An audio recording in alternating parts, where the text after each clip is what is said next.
Hi friend, कैसे हैं आप? Welcome to drone doctor once again. तो इस चैनल में हम लेकर आते हैं ड्रोन से सारी इन्फॉर्मेशन एंड टेक जो मैं यूज करते हैं और जो मैं यूज करता हूँ। बेसिकली कुछ भी हो जाता है उसमें मोबाइल वॉचेस सब आ जाते हैं। तो आज का जो वीडियो है एक रिक्वेस्टेड वीडियो है। एक सब्सक्राइबर ने कहा था कि आप इसके बारे में मुझे समझाएं। रेगुलेशन से रिलेटेड है और काफी इंपॉर्टेंट है आप सब लोगों के लिए भी। तो टॉपिक इसका ये रहेगा कि जो लोग खुद ड्रोन का मैन्युफैक्चर करना चाहते हैं, बिजनेस से रिलेटेड है, एक ड्रोन बिजनेस कैसे किया जाए, क्या प्रोसीजर है रेगुलेशंस के हिसाब से, तो पूरी जानकारी मैं देने वाला हूं। अब ये वीडियो सारी जानकारी एक वीडियो में नहीं हो सकती है क्योंकि काफी लंबा चौड़ा प्रोसेस है। तो पार्ट 1 है ये इस सीरीज का। तो इसमें आपको बताएंगे सबसे पहले आपको कौन कौन सी चीजें फुलफिल करनी है अगर आप खुद एक ड्रोन मैन्युफैक्चर करना चाहते हैं और फिर उसको बेचना चाहते हैं इंडिया के अंदर। ठीक है, तो इससे रिलेटेड कोई भी आपका क्वेश्चन होगा आप कमेंट बॉक्स में लिखें, उस पर फिर आगे कार्रवाई की जाएगी। ठीक है,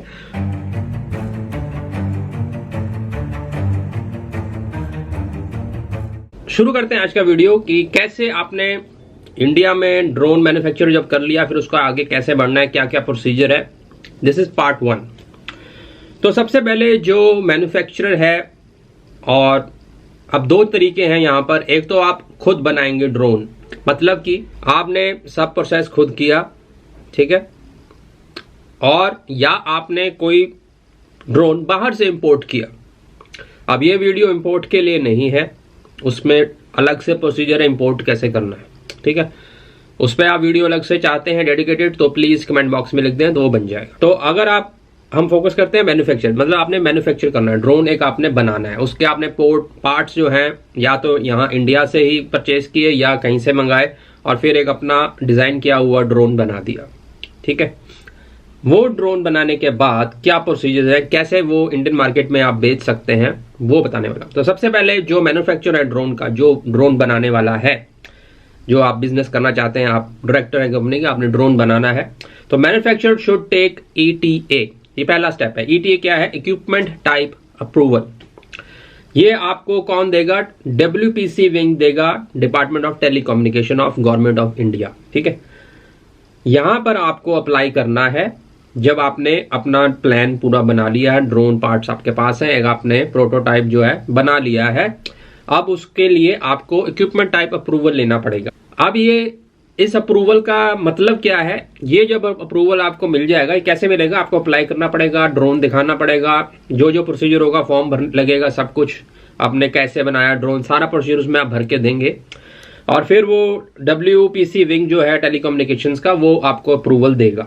जब वो कब अप्रूवल देगा? जब आपका ड्रोन, जो फ्रिक्वेंसीज होती हैं, डिफरेंट फ्रिक्वेंसीज पे हमारे ड्रोन उड़ते हैं, तो अगर वो इंडियन रेगुलेशंस की फ्रीक्वेंसी के हिसाब से जो भी आपने उसमें पुर्जे डाले हैं वो सब उस मतलब इंडियन जो फ्रीक्वेंसी, मैं ज्यादा डिटेल में इसमें नहीं जाऊंगा, सिंपली आप यही वो चेक करेंगे कि फ्रीक्वेंसी बैंड कौन सा है, किस फ्रीक्वेंसी पे आपका ड्रोन उड़ता है, वो चीज वो चेक करेंगे। अगर वो हमारे रेगुलेशन के हिसाब से है तो आपको अप्रूवल मिल जाएगी।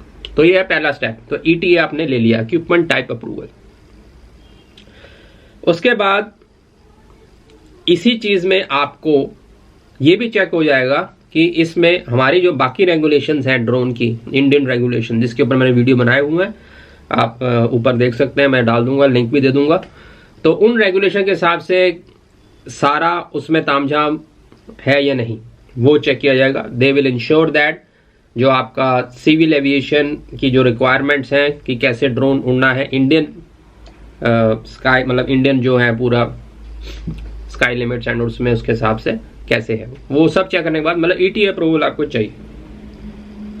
उसके बाद क्या होगा? आपको उसके टेस्ट करके दिखाने होंगे ड्रोन के। That is number 2 step. जो आपने ड्रोन तैयार किया है उसके फील्ड टेस्ट होंगे। सेकंड आपका आता है ETA अप्रूवल लेने के बाद आपको एक डेट दे दी जाएगी डेजिग्नेटेड कि इस डेट पे आप इसके टेस्ट करके दिखाएं, कैसे उड़ता है, किस तरह से, कितनी हाइट पे, सब कुछ आपको बताना है। और उसके लिए आपको एक प्रॉपर साइट्स हैं, वो आपको फॉर्म में मिल जाएंगी, कहां कहां पर आप, जो डेजिग्नेटेड साइट्स बनाई गई हैं गवर्नमेंट ऑफ इंडिया की तरफ से, वहां पर वो आपकी टेस्टिंग होगी ड्रोन की। उसमें आपके वहां के ऑफिशियल्स भी आएंगे और DGCA के भी ऑफिशियल्स आएंगे और आप भी जाएंगे अपना ड्रोन लेके जो आपने मैन्युफैक्चर किया, और फिर उसकी टेस्टिंग होगी वहां पे। नंबर 3 स्टेप है, इसके बाद ये जब टेस्ट हो जाएंगे तब ये मान लिया जाएगा, वो अगर इंडियन रेगुलेशन के हिसाब से जैसे सारा उनका तामझाम है वो देखेंगे, उसमें फॉल करेगा ड्रोन, फ्रीक्वेंसी, ये सब कुछ देखेंगे।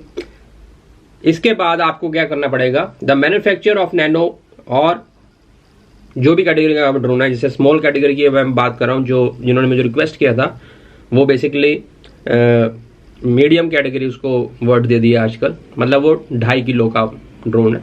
तो जो भी आपने ड्रोन है, चाहे माइक्रो कैटेगरी में है, चाहे मीडियम में है, चाहे स्मॉल में है, जो भी आपका है उसको उसके बाद क्या करना पड़ेगा, सीरियल नंबर आपको उस पर एनग्रेव करना पड़ेगा। मतलब उसमें ये सब जब टेस्ट हो जाएंगे तो एक सीरियल नंबर आपको अलॉट होगा, वो आपको एनग्रेव करना पड़ेगा उस पर। वो बेसिकली उसके ऊपर जो मतलब होता है खोद के लिखना, वैसे एक प्रिंटिंग लगती है, वो उसको आपको उसके ऊपर एनग्रेव करना पड़ेगा कि यस इस ड्रोन ने सारी चीज़ें ETA अप्रूवल इसकी हो गई है, उसके बाद आपने टेस्ट क्लियर कर ले हैं, उसके बाद वो एनग्रेव किया जाएगा उस पर सीरियल नंबर। ठीक है, और इसमें ये भी चेक किया जाएगा कि आपका जो फ्लाइट कंट्रोलर है, जो आपने बेसिकली ड्रोन के अंदर डिफरेंट पार्ट्स होते हैं, इस पर मैंने वीडियो बनाया हुआ है। तो जो फ्लाइट कंट्रोलर है, मेन जो ब्रेन होता है आपके ड्रोन का, जो कि मोटर्स को भी कंट्रोल करता है एंड सिग्नल्स को, रिमोट के सिग्नल्स को लेना, सारा कंट्रोल बेसिकली फ्लाइट कंट्रोलर करता है। तो फ्लाइट कंट्रोलर की चेकिंग की जाएगी कि वो NP-NT कंपैटिबिलिटी के हिसाब से फिजिबल है या नहीं है। वैसे सिर्फ प्रोग्रामिंग का चक्कर है NP-NT में, वो नेक्स्ट वीडियो में आपको बताऊंगा कैसे होना है, उसका भी पूरी डिटेल है। तो वो चेक किया जाएगा कि फ्लाइट कंट्रोलर का क्या स्टेटस है। ठीक है, उसके बाद ये सब होने के बाद ETA आपका हो गया, फ्लाइंग टेस्ट हो गए, नंबर आपने एनग्रेव कर लिया अपने ड्रोन पे जो आपने तैयार किया है। उसके बाद NP-NT का फ्लाइट कंट्रोलर की चेकिंग हो गई। उसके बाद एक चेकलिस्ट है फ्रेंड्स, वो चेकलिस्ट मैं आपको नीचे डिस्क्रिप्शन में दे दूंगा। उस चेकलिस्ट में एक फॉर्म की तरह 7-8 चीज़ें हैं। वो 7-8 चीज़ें ड्रोन से रिलेटेड है, वो आपने उसमें टिक मार्क करनी है कि मैं अभी बताता हूँ आपको, यहाँ पे वीडियो में पता लग गया क्या क्या वो चीज़ें हैं। वो आपके ड्रोन में है, आपने लिखना है यस या टिक मार्क करना है। वो चेकलिस्ट आपको भर के देनी है। ठीक है, तो मैं चेकलिस्ट आपको अब बता देता हूं उसमें क्या क्या है। तो चेकलिस्ट में आपको क्या क्या भरना है, तो पहला उसमें कॉलम है कैटेगरी ऑफ ड्रोन, मतलब किस कैटेगरी का है आपका, माइक्रो ड्रोन है, नैनो ड्रोन है, या स्मॉल ड्रोन है, मीडियम है, जो भी है वो आपने सबसे पहले वो भरना है। उसके बाद उसका वेट कितना है, एम्प्टी वेट भी और पेलोड भी अगर उसमें है फैसिलिटी, तो सारा उसका वेट का आपको उसमें भरना है। ये फॉर्म है, मैं आपको फटाफट बता रहा हूँ, आप वो फॉर्म में भी चेक कर सकते हैं, मैं नीचे लिंक दे दूंगा आपको। ठीक है, और डायमेंशंस बतानी है, कितना लंबा चौड़ा आपका ड्रोन है, और उसमें आपको जो ड्रोन की है लाइफ बतानी है कि लाइफ का मतलब ये है कि जैसे हर एक गाड़ी के एक होता है ना, यहाँ तक ये बेस्ट चल सकती है, तो वो आपको अप्रॉक्सीमेटली बताना है कि उसका फ्रेम कितनी देर तक चलेगा, इंजन या मोटर्स जो उसमें हैं वो कितनी देर तक उनकी लाइफ है, बैटरी की क्या लाइफ है, प्रोपेलर जो है उनकी क्या लाइफ है, उसमें ज़्यादा एक्स्ट्रा आपको मिल रहे हैं या नहीं मिल रहे, और कितनी लैंडिंग्स ये करेगा, मतलब अप्रॉक्सीमेशन आपको उसकी लाइफ के बारे में बताना है, कितनी देर वो बढ़िया चल सकता है। ये पार्ट ए है इस लिस्ट का, जनरल।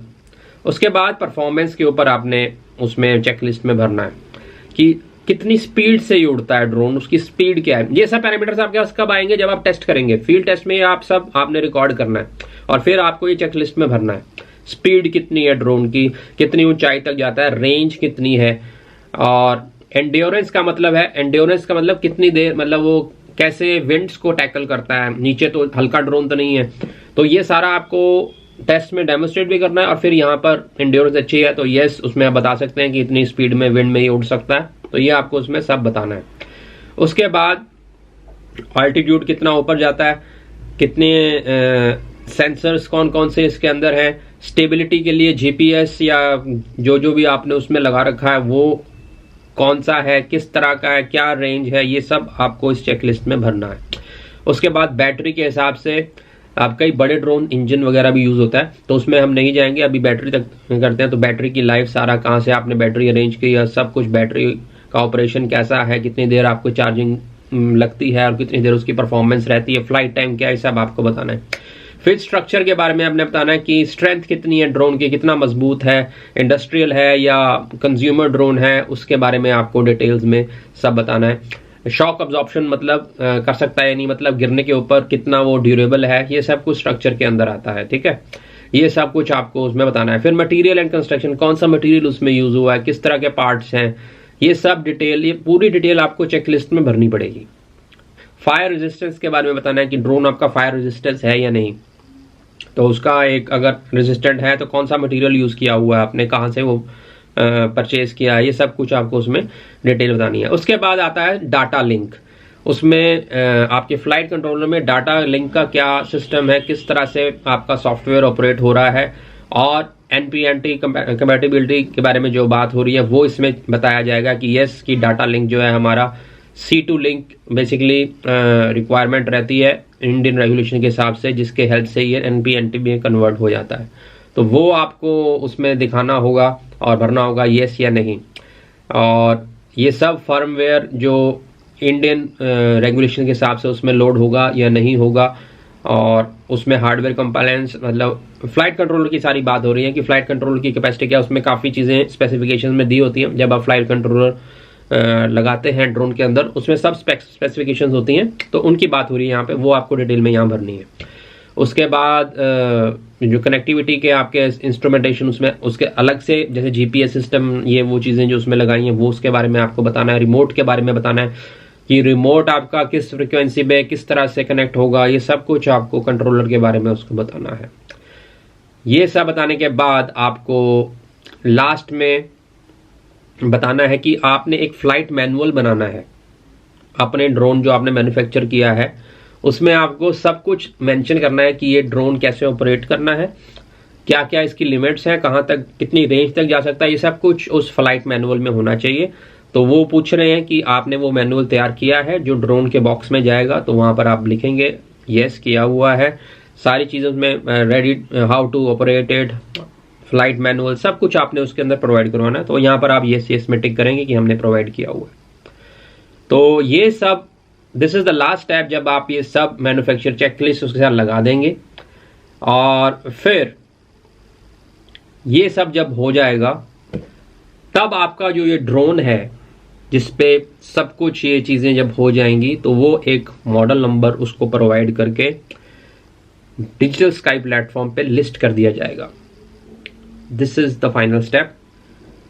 अब उस लिस्टेड ड्रोन का मतलब ये है कि अब जो भी कोई कस्टमर आपका लेना चाहता है, तो वो आपको, मतलब जो ड्रोन इंडिया में मैन्युफैक्चर हैं या जो आपके ब्रांड नेम के हिसाब से वहां पर लिस्ट हो जाएंगे, वो कहलाए जाएंगे कि ये ड्रोन आप परचेज कर सकते हैं इंडियन बायर्स, राइट।